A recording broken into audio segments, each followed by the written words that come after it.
Hello, and welcome to Neurodiverse World, the channel where neurodiversity is understood, respected, and celebrated.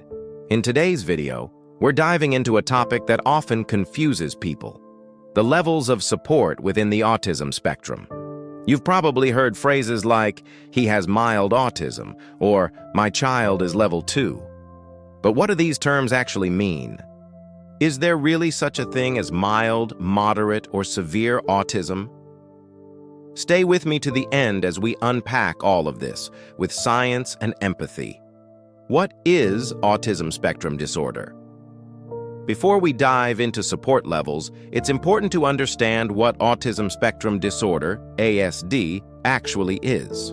Autism is a neurodevelopmental condition, which means it affects how the brain develops from early childhood. It mainly impacts two core areas: social communication and interaction, restricted or repetitive interests and behaviors. But the key thing to remember is, there's no single way to be autistic. That's why it's called a spectrum. What does spectrum mean? Think of the spectrum as a wide color palette. Every autistic person is unique and has a different combination of traits. Some speak fluently, others are nonverbal. Some experience intense sensory sensitivity, while others may not. Some need help with daily tasks, and others are completely independent. That's why autism is now classified not by severity, but by levels of support. What are the support levels in ASD?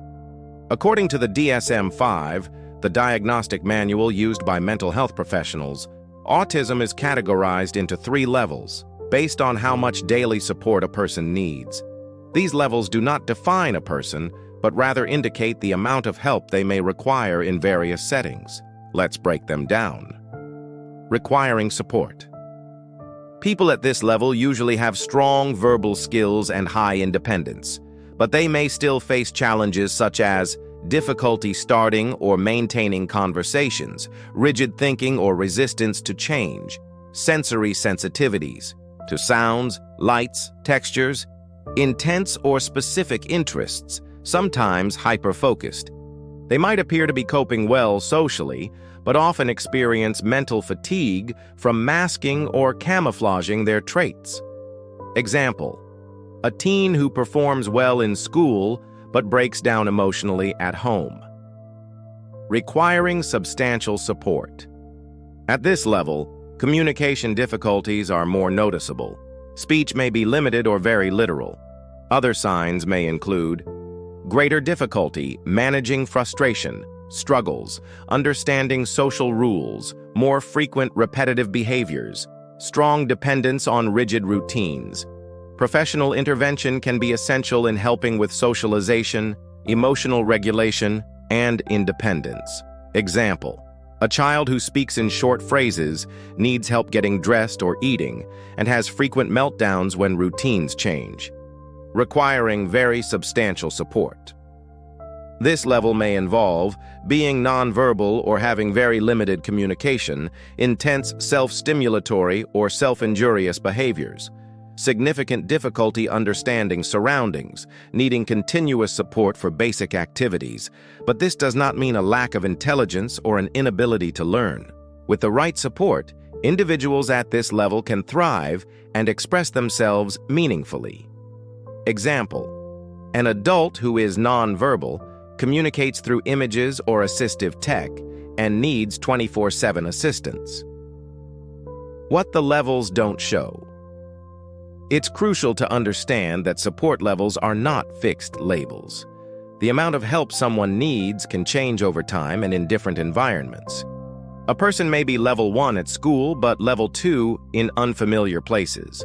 Also, support levels don't reflect intelligence, empathy, or human value.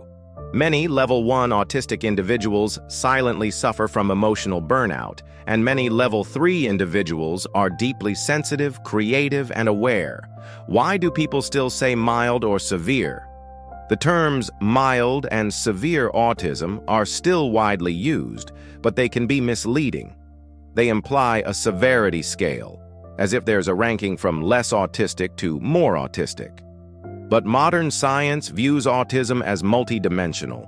with each person having unique strengths and challenges. Talking about support levels is more respectful and useful.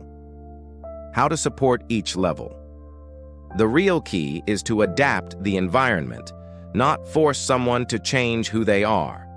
What works for all levels? Respecting each person's pace, creating safe, predictable routines, using clear, direct communication, avoiding sensory overload, encouraging interests rather than trying to fix them, and most importantly, listening, accepting, and loving.